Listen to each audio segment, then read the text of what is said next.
Isa na namang budget-friendly na staycation na may magandang room dahil under the water inspired nga ang interior design nito. Bukod sa magandang room ay nandito na din yung kauna-unahang man-made beach sa Pilipinas. Hindi mo na kailangan pumunta pa sa Boracay para ma-experience ang white sand dahil lahat ng yan ay nandito lang sa Metro Manila. Ayun, so good day sa inyo, mauutang! Ngayong araw ay nag-book nga kami kay Sila V Staycation Place dito sa may Azur Urban Resort Residences. At dito nga mauutang for only 666 pesos nyo per head. If 6 bucks kayo ay makakapag-stay na kayo sa napakagandang unit nila ng 2 days and 1 night. For 4 to 6 bucks nga pala yung unit nila dito. Plus 1 kid, 3 feet below ay pakina. O siya, tara, pasok tayo sa unit nila. Pagpasok pa nga lang ng unit mautak ay napakakalmado na ng vibes dahil nga bukod sa under the water na tema ay napakabango at sobrang aliwalas ng living room nila. Full air condition at wifi ready na din yung unit nila. May single size bed dito sa living area na nakatapat sa smart TV kaya naman pwedeng kayong mag-movie marathon dito or mag-Netflix and chill. Paniguradong hindi kayo maboboard pag dito kayo nagstay dahil meron sila ditong iba't ibang klase ng activities kagaya na lang ng mini karaoke, curtain board games, at 2 players of game console na may almost 30,000 games. Nice. Meron sila ditong 2 bedrooms na parehas fully air condition and every each room nga dito ay merong queen size bed. Napakalamig nga mag-stay dito sa mga room nila. At dito sa isang room nila ay may pa-couch pa at may malaking cabinet na pwedeng paglagyan ng mga dala-dala nating gamit. At meron na din dito ang mga extra mattress for other guests. Dito naman sa isang room ay merong sliding door, spacious bed at may lampshade na pang mayaman. Ayun,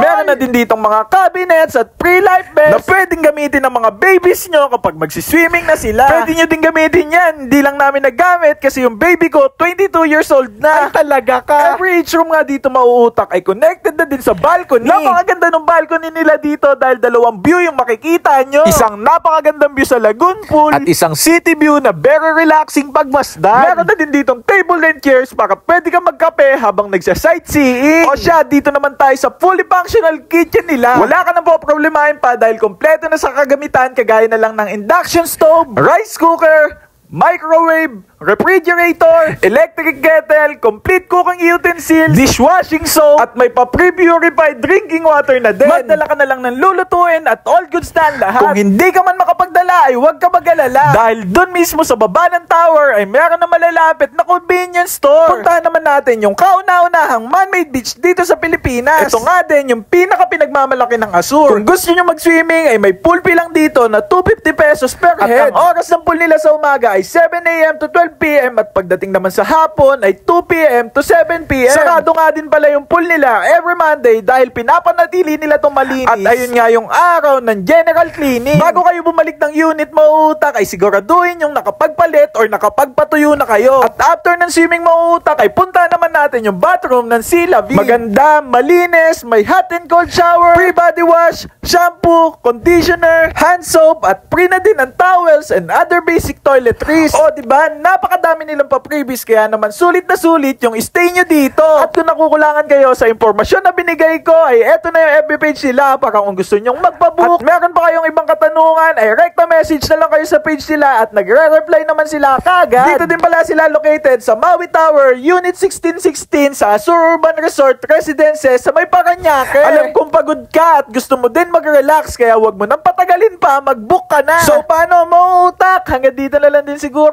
Maraming salamat sa pagsama. Mr. Mautak once again, sending love. Peace. Pew, pew, pew.